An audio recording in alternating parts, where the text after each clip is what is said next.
image. Bon, les États-Unis. D'abord, est-ce que vous êtes d'accord avec ce que j'ai dit ? Est-ce que vous trouvez que c'est un signal qui est envoyé à la France ou pas ? Vous avez le droit de ne pas être d'accord avec moi. Le parallèle Marine Le Pen et Donald Trump. Marine Le Pen, c'est l'anti-Trump dans la stratégie. Elle n'aurait jamais fait le Capitole, elle n'insulte pas ses adversaires. Ça n'a rien à voir, vous êtes trop fin, trop subtil. C'est-à-dire que c'est un signal. Ça va, si vous dites non, mais au-delà de tout, c'est un signal. Est-ce que vous êtes d'accord pour dire que c'est un signal, que les Français pourront l'interpréter comme un signal comme ça ? Est-ce que ça peut avoir une influence ? Oui ou non ?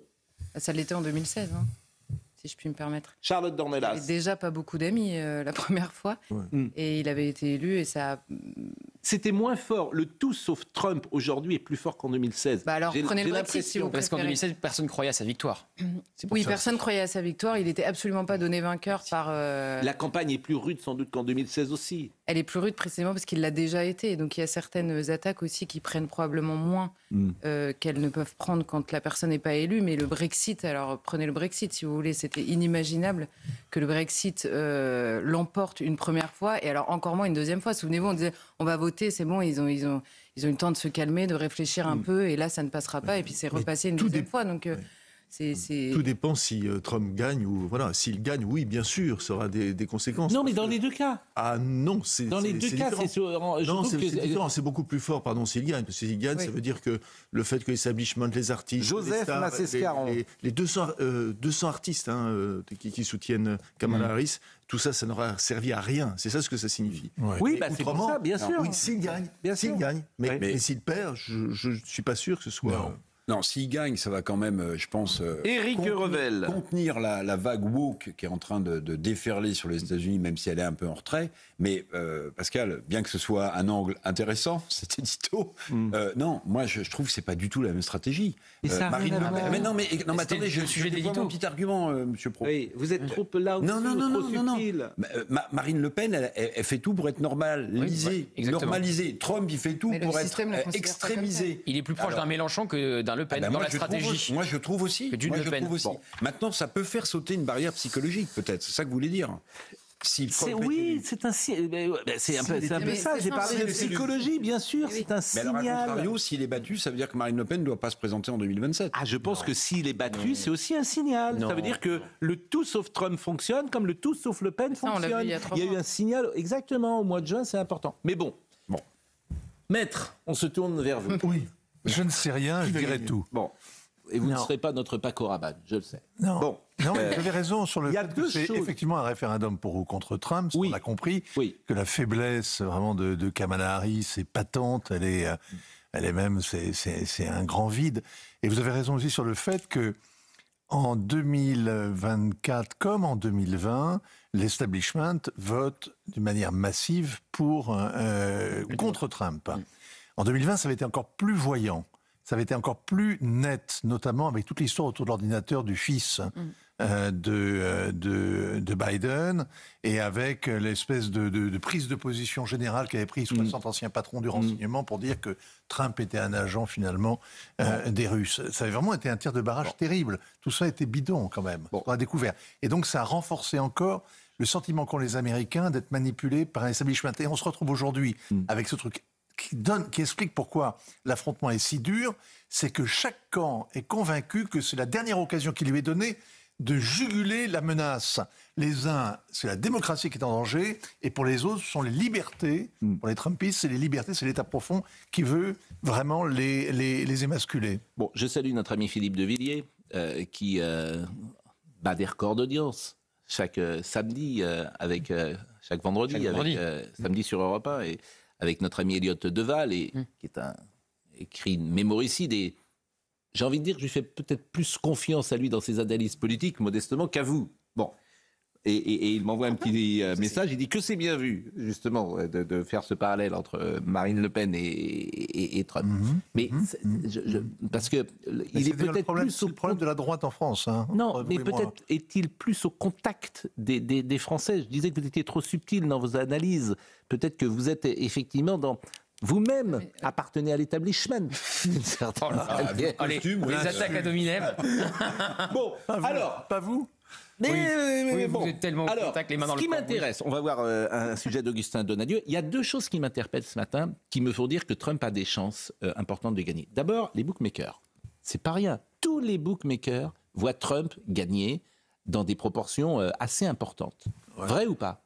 Oui, c'est vrai, mais Las Vegas ne fait pas la politique américaine, quand même. Bon, je suis d'accord avec vous, mais c'est un signal.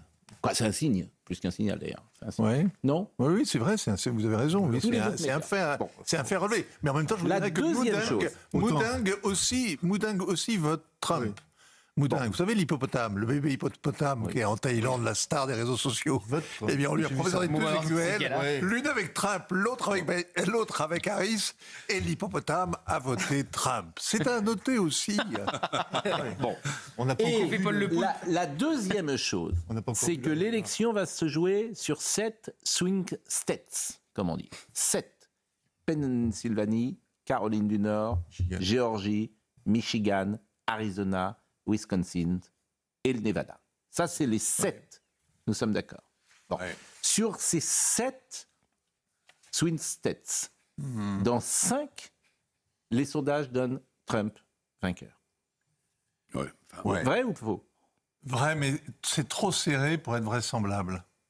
C'est la grande angoisse en cette fin de campagne, c'est un truc assez extraordinaire. C'est que tous les sondages disent c'est ultra serré. En fait, quand vous regardez comment sont faits les sondages, on se rend compte d'abord qu'ils se sont plantés en 2020, lourdement. Jamais ils se sont plantés aussi lourdement qu'en 2020. 5 points d'écart pratiquement entre Biden et le score annoncé de Biden et la réalité. C'est-à-dire qu'ils l'avaient vraiment surestimé. Pourquoi ils l'ont surestimé?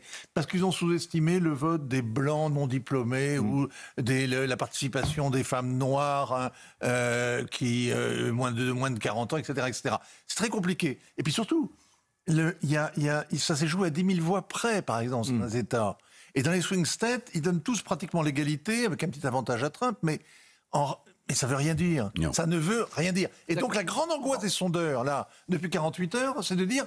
Mais finalement, il y aura peut-être un écart beaucoup plus large, et à ce moment-là, on nous accusera d'avoir manipulé l'élection en disant que ça allait être très serré pour mobiliser le corps électoral, et donc on nous accusera de complot, et donc on délégitimera le résultat. C'est n'importe quoi. Les hommes noirs et latinos. Je préfère le bébé hippopotame. Les hommes noirs et latinos, qui sont très attachés à leur foi, semblent pour la première fois se tourner vers les républicains parce qu'ils ont peur du wokisme de Kamala Harris. Vrai ou faux? Faux. Ouais. C'est faux. En fait, je suis en train de chercher le chiffre exact sur c'est-à-dire le soutien massif qui était à 92% autrefois pour les démocrates, c'est étiolé. Parce que les gens se rappellent que sous Biden, eh bien, l'inflation, etc., que les résultats n'étaient pas au rendez-vous et que sa politique, finalement, vis-à-vis des minorités, n'était pas aussi ardente qu'il l'avait promis. Donc, le vote s'est étiolé de 20 à 30%. Alors, je pose ma question différemment. Est-ce que Mme Harris est perçue comme anti-chrétienne? Vrai ou faux? Je ne sais pas. Je ne sais pas. Ce qui est clair, vous avez tout à fait raison tout à l'heure de le dire, c'est un référendum pour ou contre Trump, mais il y a aussi un vote anti-woke. C'est-à-dire le problème de la droite en France. Oui. Le problème de la droite en France, il est là. C'est-à-dire qu'à force d'être exaspéré par le discours lénifiant de l'entourage, de l'establishment américain, de l'entourage de Kamala, son discours à elle qui est complètement vraiment vide à un point qui est inimaginable. Il y a, par provocation, on se dit, bon ben voilà, Trump finalement il n'est pas si mal. Il nous venge de tout le politiquement correct. Il nous venge du politiquement correct et donc on aime bien Trump. Mais c'est quand même passé par profits et pertes les problèmes qu'il va soulever, notamment la guerre commerciale qu'il va faire aux Chinois et donc aux Européens, les quelques foucades qu'on aura tort de négliger, de sous-estimer, etc. L'avenir est pas. Éric Revel. Moi, je pense que Trump, s'il est réélu, pour nous, il y a un avantage fort. Je le redis parce que maître expert Hervouet vient de le souligner. Non, ne vous moquez pas. Mais je me moque pas, au contraire, je vous rends hommage. C'est que cette vague woke qui est en train d'emporter tellement de débats en France et qui est en train de nous submerger quelques années plus tard, elle risque de trouver un point d'arrêt avec la réélection de Trump. Maintenant, sur les sondages, méfiez-vous comme d'une chose, Pascal, c'est que dans les swing states dont vous parlez, il y a 1 ou 2 points suivant pour Harris ou pour Trump. Mais tous les sondeurs vous disent, ne vous énervez pas, la marge d'erreur, c'est 2-3 points. Donc en réalité, l'écart qui est entre Harris et Trump, il est mangé par la marge d'erreur. C'est ça qu'il faut voir. Et puis là, ce qui est en train de monter, je ne sais pas si vous avez noté, Alors, je fais attention aux commentaires que j'entends sur des médias français qui sont tous pro-Harris, comme d'habitude, parce qu'ils pensent qu'il y a non, mais ça va au-delà. Non, mais qu'il y a la côte Est qui vote et la côte Ouest. C'est que là, on est en train de nous vendre l'idée qu'il y a un vote caché des femmes, et comme les femmes votent plutôt démocrate, en fait, là, on est en train de nous vendre l'idée que Harris va l'emporter grâce au vote caché des femmes. Oui, on parle de ça maintenant. On parle de ça. J'ai connu un candidat qui disait qu'il y avait un vote caché, il était tellement caché qu'il... Maintenant, moi j'ai une petite info, alors je ne sais pas si elle se vérifiera ou pas, Pascal, j'ai une petite info, je ne sais pas si elle se vérifiera ou pas, c'est qu'à New York, ville démocrate par essence, submergée par l'immigration, le maire démocrate de New York, qui est en rupture de banc avec le Parti démocrate, à New York, Trump serait en tête. Oui. D'après les votes. À New York, il y a des soutiens. Alors, je ne sais pas s'il y aura un raz-de-marée. On ne sait même pas si on aura le résultat demain, Pascal. On ne sait même pas si on l'aura pas. On l'aura pas. On n'en sait rien. Ni demain, ni après-demain, ni dans une semaine. Mais vous n'en savez rien. Sauf s'il y a un raz-de-marée que personne n'a vu venir. Et donc, vous ne savez rien. C'est le plus probable. On ne le saura pas demain. Il y a déjà une armée d'avocats. Vincent Herouet. Il y a déjà une armée d'avocats qui est en train de batailler sur les votes préalables, les votes par anticipation, pour dénoncer tel ou tel, etc. En plus, vous savez qu'il y a le dépouillement prend toujours des heures et beaucoup de temps, mais là, vous allez avoir une contestation systématique. Rappelez-vous, la dernière fois, en Arizona, ça s'est joué à 10 000 voix. L'élection présidentielle s'est jouée ici et là à 10 000 voix près. Et donc, vous aurez énormément de batailles. Il y a Elon Musk aussi, dont on n'a pas beaucoup parlé, mais c'est vrai qu'il y a quelque chose d'agaçant dans la presse française, jusque dans les bandes annonces des grandes émissions. C'est un peu agaçant. Dans les lancements aussi sont complètement biaisés. C'est un peu. Vous parliez. C'est les médias, c'est la c'est les médias. C'est la cooptation. Oui. Enfin, quand le service public fait une émission sur Trump en disant le grand retour du fascisme, vous avez vu. J'ai pas vu ça. Ah si, je crois que c'est politique. Ah non, mais France 5, c'est une œuvre d'art, l'émission de Madame Lucet du soir. Fait une grande interview c'est pas le soir. C'est une œuvre d'art. Charlotte qui a peu parlé. Non, mais écoutez, Charlotte. Non, mais c'est une œuvre d'art. Ça s'appelle C'est ce soir. Non, là, c'était je crois que c'était l'émission de Thomas Guénaroff. Oui, c'est politique. Charlotte qui a peu parlé. Non, mais moi, je connais très mal les États-Unis, donc je ne vais pas faire des grandes théories, mais simplement, j'observe. Nous, on les connaît très bien. Mais c'est pour ça que je vous écoute. Non, mais on a vécu là-bas. Mais ce que je remarque, c'est qu'il y a des sujets qui pourraient nous concerner, nous, directement, ou alors on analyse les raisons pour lesquelles les Américains votent, ou alors on analyse ce qui pourrait nous concerner, donc la question économique et la question internationale, et que rien de tout ça n'est fait, et que s'il y a bien une chose qui est vraie dans votre édito, parce que si la droite voit en Trump le rempart contre le wokisme, tout le reste de l'establishment, mais français cette fois-ci, voit en Kamala Harris le rempart contre le fascisme, de manière bien plus caricaturale encore que la droite, me semble-t-il. Et donc ils ne vivent que pour leurs mêmes obsessions, ils ne vivent l'élection américaine qu'avec leurs obsessions françaises. Et je partage assez votre avis. Alors, je voudrais qu'on voit quand même cette campagne hors norme, parce qu'on n'a pas eu de sujet, et après je donne la parole évidemment à Joseph Massescaron. C'est un sujet d'Augustin Donadieu qui nous rappelle quand même cette campagne dite hors norme, mais à chaque fois on dit que c'est une campagne hors norme, à chaque fois on dit que ça n'a jamais été aussi serré. Je vous assure, on pourrait reprendre... L'Amérique est divisée aussi. Que l'Amérique est divisée, oui. C'est la guerre de sécession quand même. Face à face ou dos à dos. Oui. Bien sûr. On voit que vous avez dirigé LCI longtemps avec des bandeaux que vous faisiez très percutants.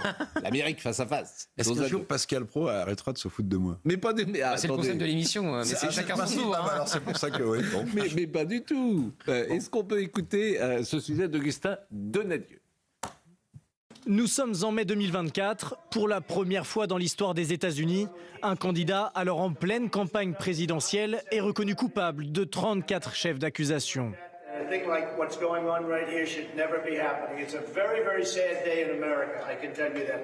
Un mois plus tard, le 27 juin, Donald Trump affronte Joe Biden lors d'un débat historique qui réunit près de 50 millions d'Américains. Entre absence et bégaiement, le président sortant âgé de 81 ans apparaît extrêmement affaibli. Ce sera son dernier débat télévisé. 2 semaines plus tard, le 13 juillet 2024, Donald Trump échappe à la mort. Un tireur positionné sur les toits ouvre le feu et le touche à son oreille en plein meeting.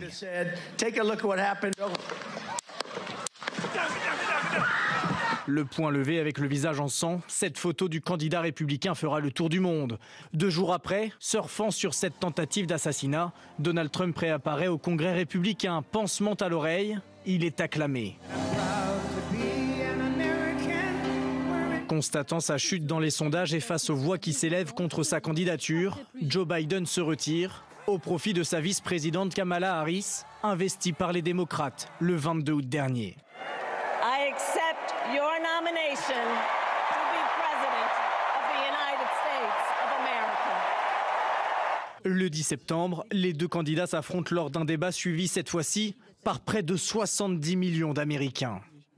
J'ai failli me faire tuer d'une balle dans la tête à cause de la manière dont il parle de moi. Son ancien conseiller en sécurité dit qu'il est dangereux et qu'il n'est pas prêt au poste.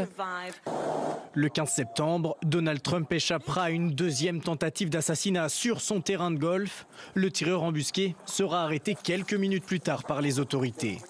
Mais constatant dans les sondages la montée de sa rivale, Donald Trump enchaîne depuis lors les coups médiatiques. Un jour en équipier chez McDonald's, un autre en éboueur dans un camion poubelle à son nom. Les sondages donnent aujourd'hui les deux candidats au coude à coude. L'issue du scrutin est donc, à l'image de la campagne, totalement imprévisible. Il y a un côté Trump 2 comme Rocky 2, donc je ne sais pas si les Américains aiment les retours, les comebacks, les combattants. Mais il y a, oui, les combattants. Ils élisent quand même, ils élisent pas le premier de la classe. Hein. Ouais. Non. Ils élisent le commandant en chef. Ils choisissent l'homme qui va réellement. Ils élisent pas un prix de vertu. Oui. On n'est pas dans une espèce de concours de beauté à la française. Vous voulez dire que nous, on a une tendance à élire le premier de la classe. Évidemment. Nous, Trump aurait été mis hors jeu depuis longtemps. Avec le Capitole, ça l'aurait mis hors jeu définitivement. Le Capitole. En France. Non, vous pouvez pas dire ça comme ça. Le Capitole, comme si c'était anecdotique. Quoi, le Capitole Trump est responsable de l'attaque du Capitole. C'est sérieux comme question? Non, vous savez quand même que... Oui, non mais Trump... c'est lui qui enclenche